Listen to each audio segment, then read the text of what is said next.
Aujourd'hui, en Belgique, près de 30% de la population fume la cigarette et ce nombre est en constante augmentation. Pour un fumeur moyen, on parle de près de 20 cigarettes par jour, ce qui équivaut à un paquet. En 2015, 7000 personnes décédaient d'un cancer du poumon. On sait que la cigarette est vraiment très mauvaise pour la santé, qu'elle est délétère, qu'elle augmente le risque de cancer du poumon, les maladies cardiovasculaires, cancer du sein, cancer du col. Si vous fumez un paquet de cigarettes par jour pendant 1 an, c'est comme si vous inhaliez 250 ml de goudron qui vont directement dans vos poumons. Nous nous sommes rendus chez Robert, qui est atteint de la maladie d'Alzheimer.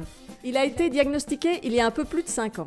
Son état ne cessait de s'empirer jusqu'au jour où il a commencé à fumer. Il nous raconte.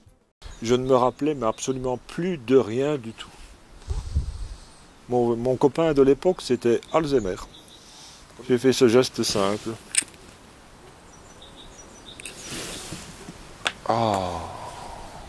Plus je fume, plus je retrouve mes capacités intellectuelles et surtout mes capacités de mémoire. C'est fantastique. De retour chez notre médecin généraliste, elle nous explique qu'elle a, elle aussi, constaté ce phénomène chez certains de ses patients. On a vu de manière tout à fait fortuite que les gens qui avaient la maladie d'Alzheimer et qui fumaient avaient une non-progression de la maladie. Le nirvana, le bonheur le plus complet. Mais la mémoire, je me suis rappelé de tout. Tout mon passé m'est ressurgi à la surface. Je ne sais pas pourquoi, ça marche. Mais ça marche. On sait que dans la fumée de cigarette, il y a donc la nicotine, et que la nicotine a quand même des effets qui pourraient être presque bénéfiques, puisque la nicotine en fait est une substance psychoactive. Il est évident qu'on ne va pas aller dire aux gens qui ont la maladie d'Alzheimer de commencer à fumer. Ça vaut la peine pour les chercheurs de trouver des molécules qui seraient semblables à cette molécule qui pourrait agir en diminuant les dépôts d'amyloïdes, et donc de pouvoir trouver peut-être quelque chose qui pourrait guérir ou en tout cas entraîner la non-progression de la maladie d'Alzheimer. Nous nous sommes alors interrogés sur cette question et nous sommes allés dans les laboratoires pharmaceutiques de Biopharm où nous avons rencontré Xavier Clairbois. Il mène avec son équipe des recherches pour trouver un substitut à la cigarette. Nous voulions tester dans ce laboratoire les effets de la molécule la substance active contenue dans le tabac.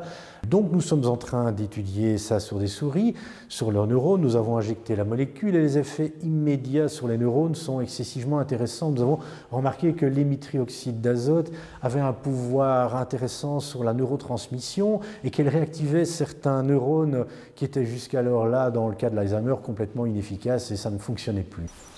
Je ne perds plus la mémoire comme avant. Je m'oblige à fumer une cigarette au moins une par demi-heure. Le risque du fumeur, le cancer du fumeur.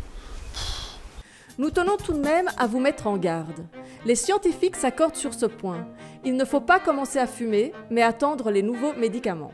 Nous pourrons, j'espère, d'ici peu, mettre les premiers médicaments en action sur des humains. Maintenant, il faut que nous nous assurions qu'il n'y ait pas un effet indépendant des neurones sur les alvéoles pulmonaires dû à l'injection de ce médicament. C'est ce que nous observerons chez les souris dans les semaines à venir. Nous avons vraiment beaucoup d'espoir dans cette recherche.